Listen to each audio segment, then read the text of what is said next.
আসসালামু আলাইকুম ওয়া রাহমাতুল্লাহি ওয়া বারাকাতুহু।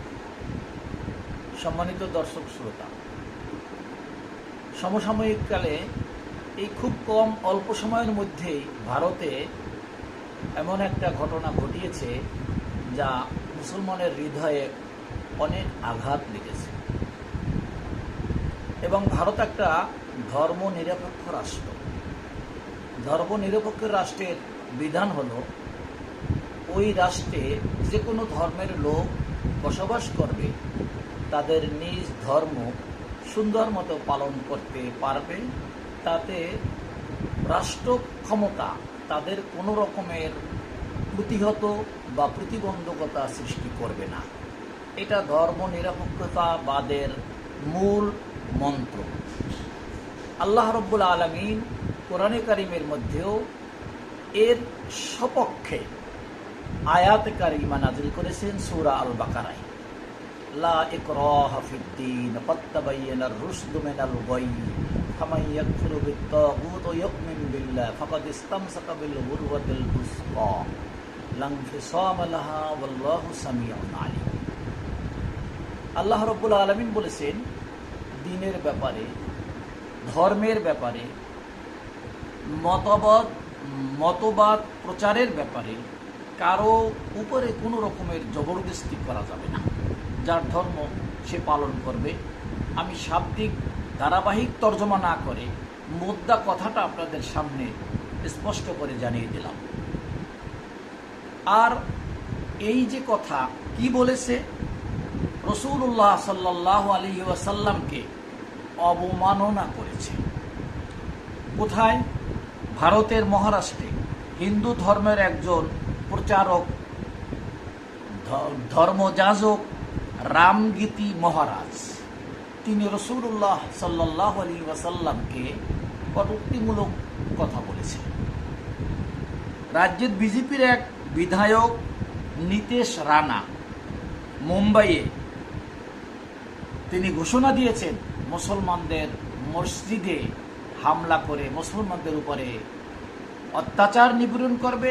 এমনকি এমন কথাও বলার কথা শোনা যায় যে তিনি মুসলমানদেরকে জবাই করবেন। ধর্মনিরপেক্ষ রাষ্ট্রে এমন কথা বলাই তাদের রাষ্ট্রীয় আইনেই তার শাস্তি হওয়া উচিত। এ কারণে আমাদের মুসলমানেরা মুম্বাইয়ের দিকে এর প্রতিবাদ জানিয়ে ওই নীতিশ রানা এবং রামগীতি মহারাজের শাস্তির দাবি করে এক লং মার্চের আয়োজন করেছে, যাতে লাখো জনতার সমাগম হয়েছে। তার এই ধারাবাহিকতায় বাংলাদেশেও ব্যত্যয় ঘটে নাই। বাংলাদেশের মুসলমানেরা চুপ থাকে নাই। তারাও এর প্রতিবাদ জানিয়ে তাদেরও একাত্মতা ঘোষণা করেছে। নবী সাল্লাল্লাহু আলাইহি ওয়াসাল্লামের ব্যাপারে কেউ যদি কটূক্তিমূলক কথা বলে বা কুধারণা করে, তাহলে মুসলমান চুপ থাকতে পারে না। মুসলমানের আর ইমানের দাবি হিসাবে রাসূলুল্লাহ সাল্লাল্লাহু আলাইহি সাল্লামের কটূক্তিকারীর শাস্তি দাবি করা ইমানের দাবি। কেন? আল্লাহ রাব্বুল আলামিন কোরআনে কারিমে সূরা আল ইমরানে বলেছেন, কুল ইন কুনতুম তুহিব্বুনাল্লাহ ফাত্তাবিউনি ইউহিব্বুকুমুল্লাহ ওয়া ইয়াগফির লাকুম যুনুবাকুম আল্লাহু গফুরুর রহিম। হে নবী, আপনি প্রচার করিয়া দিন, জানাইয়া দিন, যদি কোনো মানুষ আমি আল্লাহর মহাব্বত পেতে চায়, তাহলে যেন আপনার অনুসরণ করে, আপনার আনুগত্য করে, আপনাকে ভালোবাসে। তাহলে ইউহিব্বুকুমুল্লাহ, আমি আল্লাহ তাকে ভালোবাসি। আর কি? ওয়া ইয়াগফির লাকুম যুনুবাকুম, এবং আমি তার জীবনের সমস্ত গুনাহ মাফ করে দেব। রাসূলুল্লাহ সাল্লাল্লাহু আলাইহি সাল্লামের ভালোবাসার বিনিময়ে আমরা আমাদের আল্লাহর ভালোবাসা পাবো, সাথে সাথে জীবনের গুনাহের মাপ পাবো। এত বড় এক সৌভাগ্যের কাজে অংশগ্রহণ যদি কেউ না করে আর সে নিজেকে মুসলমান দাবি করে, তার এই দাবির সপক্ষে কোনো দলিল ইসলামে নাই।